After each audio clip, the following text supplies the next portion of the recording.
Hello, and thank you so much for joining us today for Conversations for Consciousness here on Awake TV Network. We are having a dear friend of the network back on the show with us today to promote her new book, Sister Doctor Jenna. I'm going to share with you a little bit about who Sister Doctor Jenna is, as well as some of her accomplishments, and then we will deep dive into this incredible new book that she has written. Sister Doctor Jenna is author of the recently released book, Meditation, Intimate Experiences with the Divine Through Contemplative Practices, which includes 37 contributing authors sharing their experiences with the divine. As an acclaimed, trusted spiritual mentor, she is committed to bridging divides in societies and building relationships between global influencers. She has impacted lives around the globe, inspiring change and finding solutions to current-day crises as the founder and director of the Haku Morris Meditation Museum located in the Washington, D.C. metropolitan area. Sister Doctor Jenna is also the host of the popular America Meditating radio show, which is how she and I connected a few years ago, and is recipient of the President's Lifetime National Community Service Award, as well as is a fellow evolutionary leader, and was selected by Empower a Billion Women 2020 as one of the 100 most influential leaders in 2015. Sister Dr. Jenna's voice of influence is particularly needed in the wake of the tragedy and increasing violence in our world. Sister Dr. Jenna, you are a kindred spirit and a soul sister for me. It is such a pleasure to have you on the show today. It's always good to be with you, Jennifer. And even as I sit here listening to what they call a bio or an intro, deep down, I just want folks, when they introduce me, she's so cool. And she's so easy, and she's funny, and she's wise. Maybe one day that'll happen. Well, had you just told me that, I could have said that. I think that's when I refer you to other podcasts and show, I always say the best person you'll ever interview is Sister Dr. Jenna, because she is so easy and fun and cool. Anyway, it's so good to be here with you and with Awake TV, my friends out there. And I'm thanking you for giving us the time to share this book that has just been published by Sacred Stories Publishing. Yeah, so tell us about the book. I know you truly, Sure. Sister Jenna, you embody the wisdom of meditation. It's not a transactional thing for you. It's truly the essence of who you are as a human being. So please share with our listeners and viewers about how this book came to be birthed. It's funny that you said that, because I was in the car today and I was sharing with my sister how I've noticed people surrender, in a sense, to people who emanate this guru mentality, or this this fear-driven presence, or something where they kind of show you that, look, I'm so much better than you. And I found that on my journey of spirituality, and we were talking about it in the car, maybe because of my Western influence, I don't know, but I just feel there's this shared space as we grow in our spiritual development. And each of us is like great. Some of us will have a talent in a particular area than others. And would you believe a lot of people struggle with really wanting to settle in that way? They want somebody higher than them to tell them how to be and what to do. So I thank you for the words that you've just shared earlier.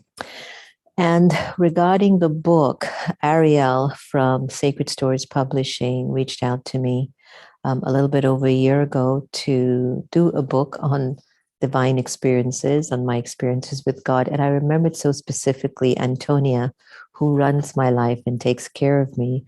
I was like, there's no way I want to do a book on my God and talk about God and meditation. Antonia, that's just not what I want to do right now. There are hundreds of books out there. And of course, I told it as well to Ariel. And she was persistent, which I appreciated, because she did circle back. And on the second ask, of some reason, I just said yes.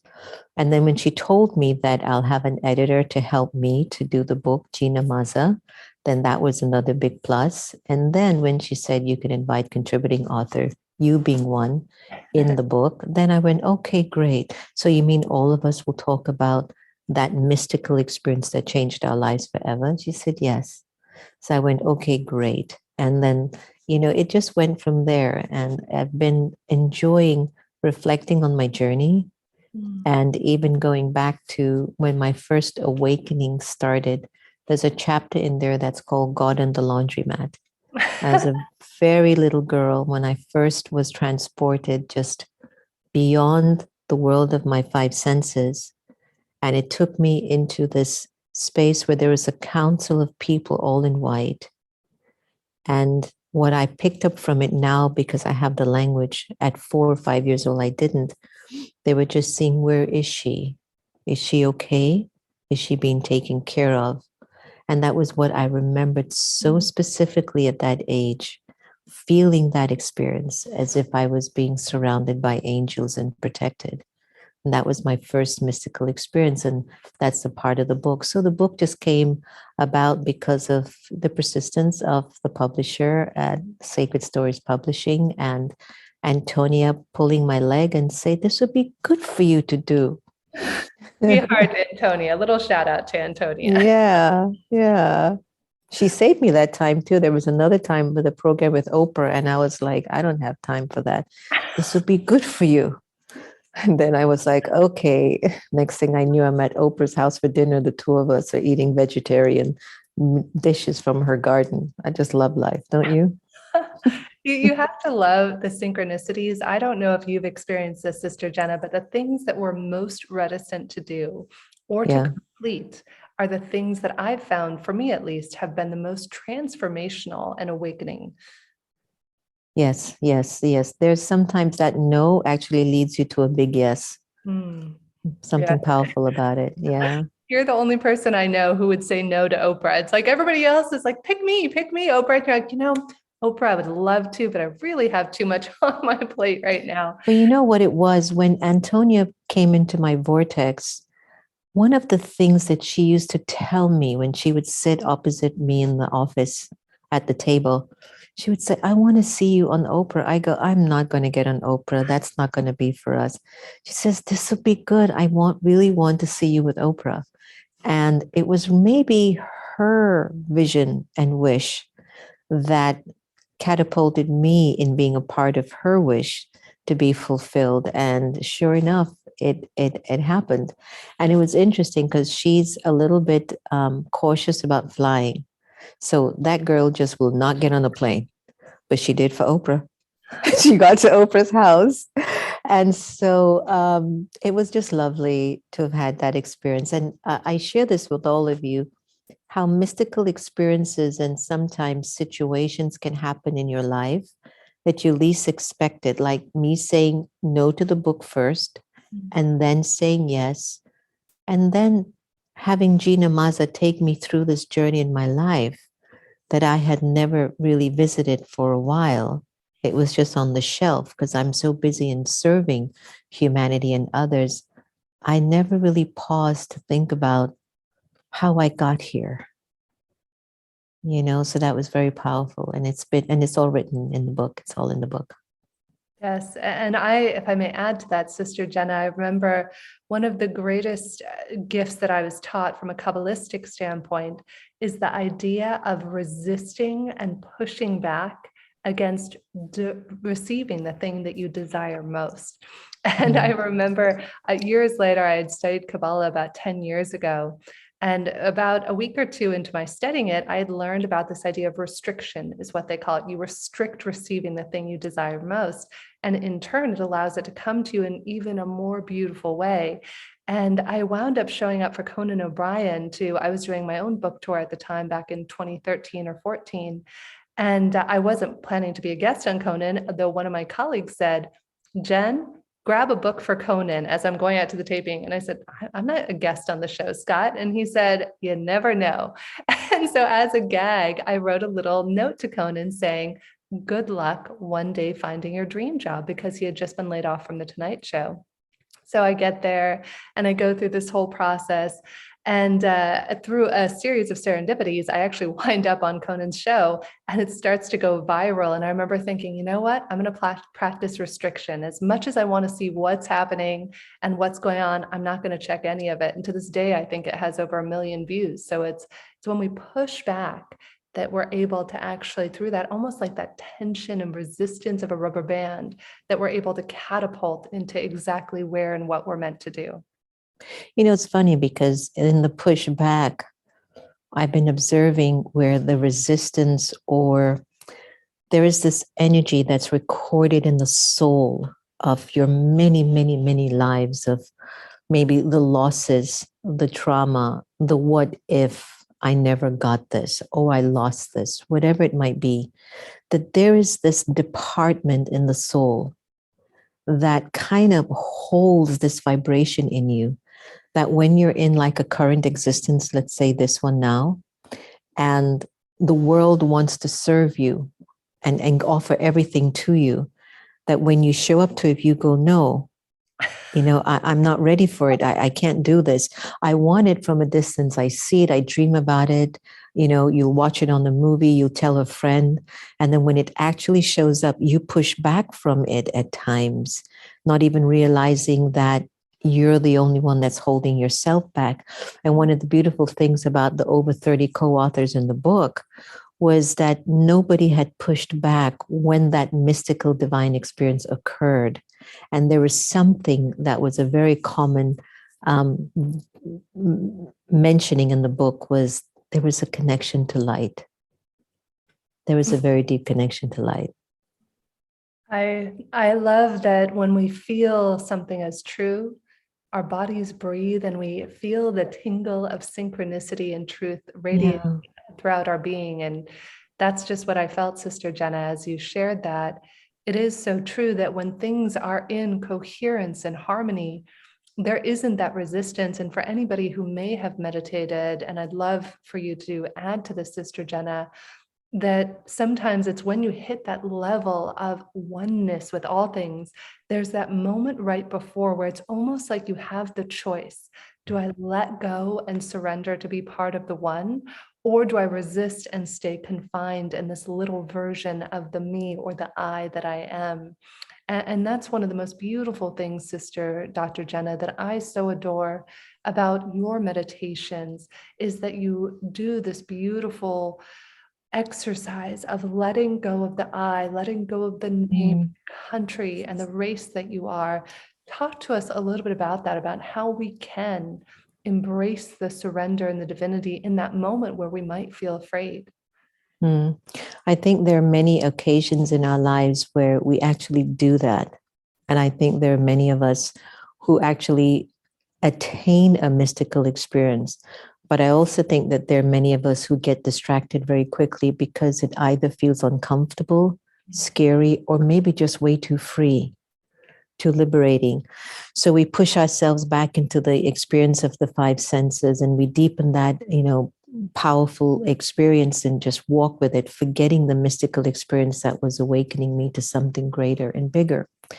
And so I think that when we travel inwards inside of the world behind our two eyes, and we start to gently acknowledge that the world behind my eyes is the universe, is my all, is everything that I'm searching for in this limited concept of life that I see outside of my eyes, there is something that starts to shake up inside of you. It's like you pull your soul out of the limited interpretations of your name, your gender, your role, your title, your religion, your body. And that's the cause for so much war and strife in the world today. I just find my head shaking in just dismay at there's no way we should be talking about war in this particular century. There's no way that leaders should be thinking about what they're going to do with their little red button. There should be now a concept or a consciousness or a reality of, can we just talk? I know we might not be able to get all that we need, but can we save lives and talk? So, as much as that sounds easy, I've also realized as human beings, we forget very easily. Even sometimes the greatest tragedies we put aside when it's outside of us. But if something happens inside of us, we hold on to that forever. There are certain things about us that something Prime Minister Modi said in an event that he did at the Brahma Kumari's headquarters a few days ago. And he said, everybody wants rights and everybody has rights, but are you responsible for your rights? And is there a duty that you're willing to commit to with your rights? And so when you give everybody rights without any sort of a knowledge or sense of systematic way of looking at things or care, I didn't want to say law or rules because that can be received very heavy. But can you imagine to walk with rights, but knowing you're responsible for sustaining this right and knowing that it's your duty because you're taking care of generations behind you and you are taking care of what you have next to you and you're just setting your tone for your infinity that you're going to walk into. So when you practice this ability to start to talk to yourself, what if I didn't have a name? How would that really make me feel? You ever had your husband call you, hey, Jennifer? And you know what that one was for, right? or when your mother calls you, oh, Jenny. I mean, there's just like her. so many people to call your name with a whole interesting, powerful vibration towards you. And that vibration comes into the soul and it impacts the way you think and feel about yourself. So, what if I chose to just forget being called Jenna? Put Jenna on the shelf for now. How would she feel? What if I forgot thinking that she's a woman, Indian, Black, American? And then what you start to feel like the soul begins to expand from being squashed into this little idea that this magnificent soul is just a woman. There's no way I'm going to accept that. That incredible soul is just Jenna, is just a Hindu, is just Black, is just American, is just Jewish. It's got to be more to me than that. So then we end up in the character and the quality of the soul as you play out those parts. You got it? So when you let go of the attachment to the labels, you begin to inherit the virtues and the values and the principles and the power that fuels the light of the soul that you are. So imagine when you are this person, right? And I'm aiming towards becoming that at some point. I really want to feel God's light working through me 100 times more than it is now. So imagine if your mother sees that vibration in you, your husband sees you with that vibration, then they will only speak to you from that vibration that they're feeling from you. And that's why if you want to change the world, you have to change first. And that's why that meditation is so important because it will change you when you practice it. Mm. Mm. You remind me, Sister Jenna, of a word in Kabbalah in the 72 names of God for global transformation. And in it, it gives you something to meditate on as we want to transform the world. It says that any evil that we see in the world is merely a reflection of the evil that we have yet to transform in our own heart that's hidden. And until we dig out and we unearth, we have no right to point the finger over there because we're not enlightened, we're not transformed. And transformation is an internal job, not external, though it comes with a letting go and a surrendering of that ego that feels like it needs the label of gender, name, place, worth. It's really our self-worth, our internal capital S self-worth that shows us what our true value is in the world. And that's what I admire about you, Sister Dr. Jenna, is helping us to connect to that internal capital S self that is truly the divine that lies within us. Yeah. You know, whenever I find myself, sometimes I'm using this word very gently, correcting anyone in my family around me It has never failed. I'll find myself sitting in a chair in my room, just feeling like, why do you even bother? And I do that because I'm saying, you're not even in your place of perfection yet either. Mm. And then you wonder that there must be a better way for growth and development to happen, because sometimes I am selfish why I'm correcting people around me, is that if you don't rise, you're going to pull me down. And there's only so much I can do to keep everyone up.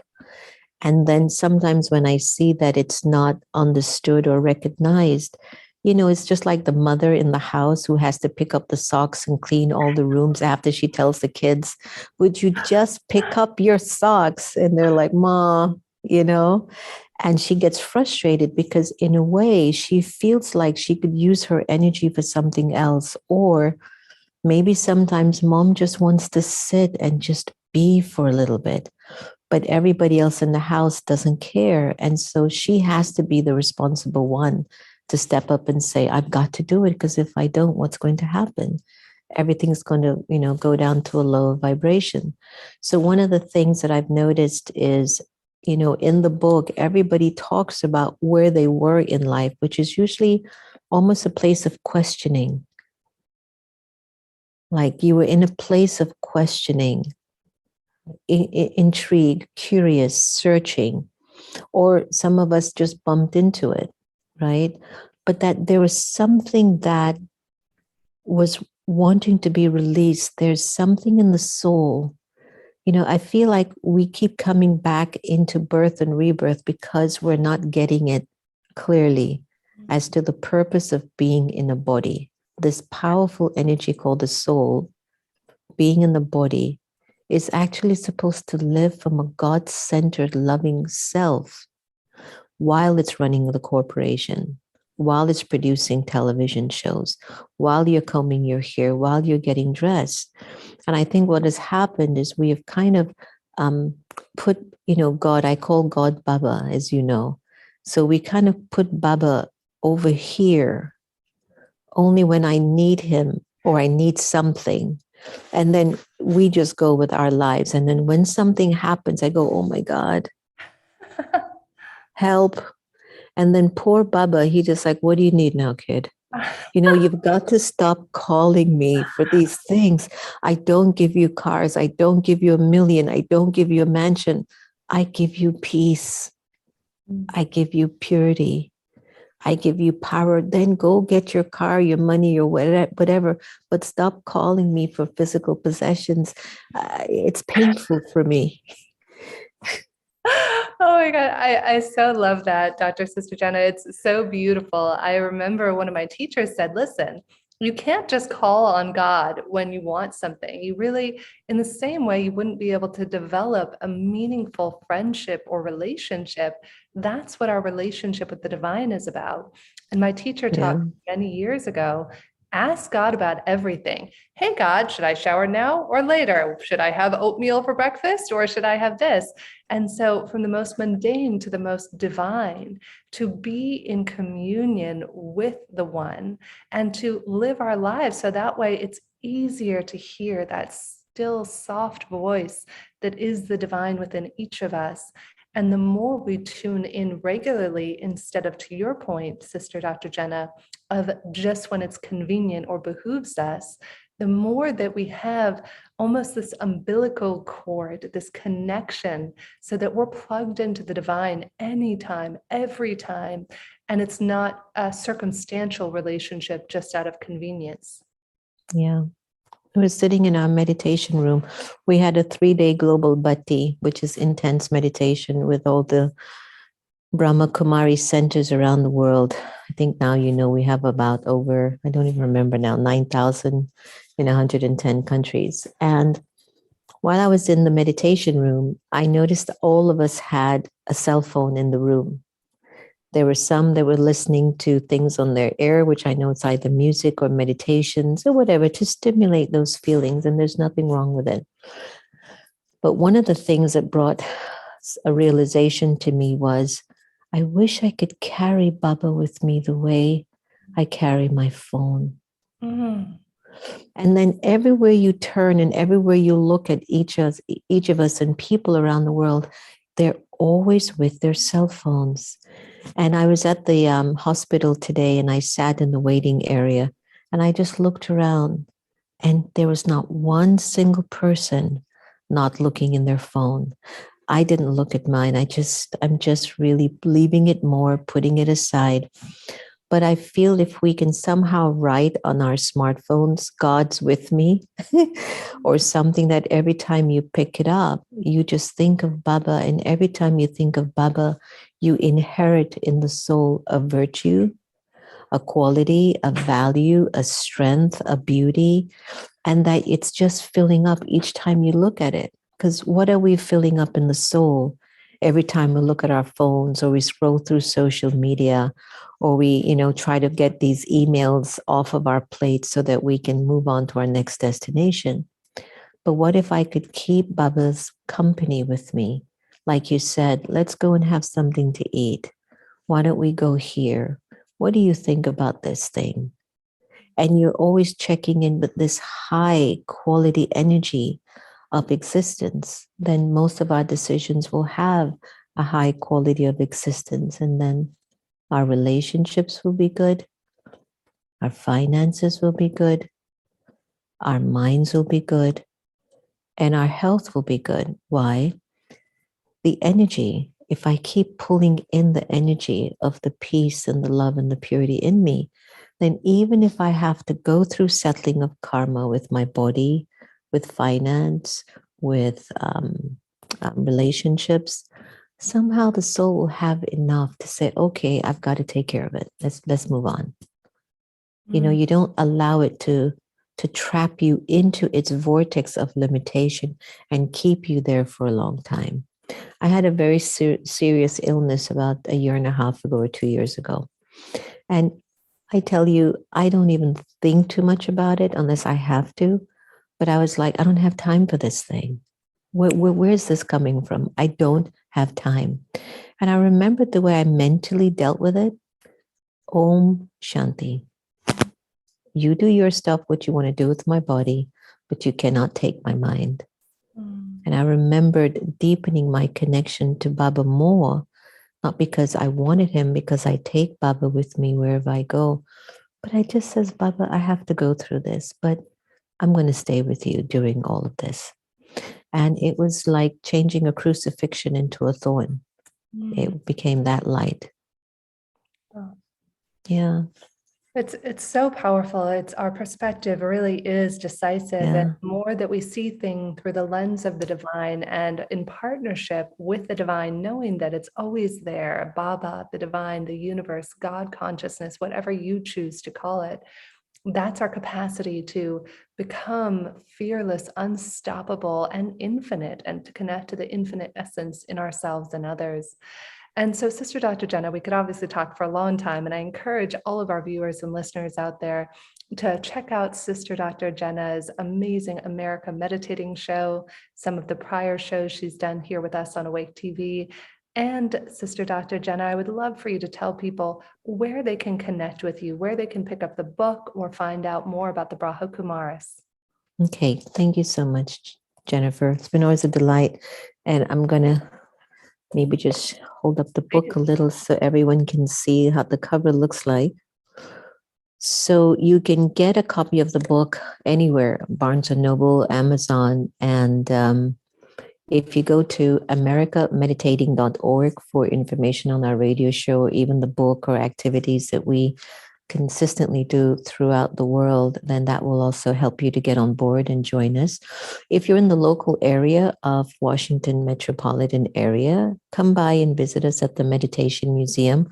We have classes every Saturday from 1 to 3 p.m. So then you can go to meditationmuseum.org. And more than anything else, just breathe and pause and sometimes just stop and take something in. Like, don't rush through this interview. If for whatever reason you paused even for a minute or two, just take it in. Sometimes when you just take enough time to absorb something into your system, the real growth takes place other than searching around for something for 4 hours and not growing at all, other than draining your potential and your power. So hopefully you will use this year and all the years ahead of you as your time to become your modern day mystic and bring the energy of God's light and love more into your relationships, more into your communities, into your cities, into your country, definitely into your life, so that we can change this iron aged world into a golden aged heavenly paradise. So hopefully you'll join us and we can start to really dance and have a good time. I completely agree, Sister Jenna, and I will leave our audience and everybody with a message I received from the divine this morning. I've been hearing this often, and the way I finish my prayer is I say, okay, divine, God, universe, are there any other messages that you have for me today? And the message I received this morning was take your time. Divinity connection is in this moment and the next moment. And honor and explore and experiment with what Sister Dr. Jenna just shared. Pause, connect to the stillness within you. And it's in that stillness that we connect to the divinity and oneness within each and every one of us. And deep, profound gratitude for Sister Dr. Jenna and all of the people that she has brought together in the world, my current business partner included. If it weren't for Sister Dr. Jenna, our new company, om-heals.com, would not exist. It was, Sister Dr. Jenna, you'll never know all of the lives that you have touched and all of the lives that you will continue to touch. Just the other day, I had a friend who did a session with one of the energy healers on our platform, and she gave me that quote from Maya Angelou about never knowing all of the lives that you're going to touch. And she said, Jen, that session I just did changed my family for generations going forwards. And that's who you are for me, Sister Jenna, is somebody who is changing generations and transforming and touching the lives of generations going forwards and backwards from your divinity, your love, and your grace that you bring to the world. It has been such a pleasure to have you here with us today. And please do check out the book, Meditation, Intimate Experiences with the Divine through Contemplative Practices. I am Jennifer Cahill, and it's been a pleasure to have you with us today. Namaste.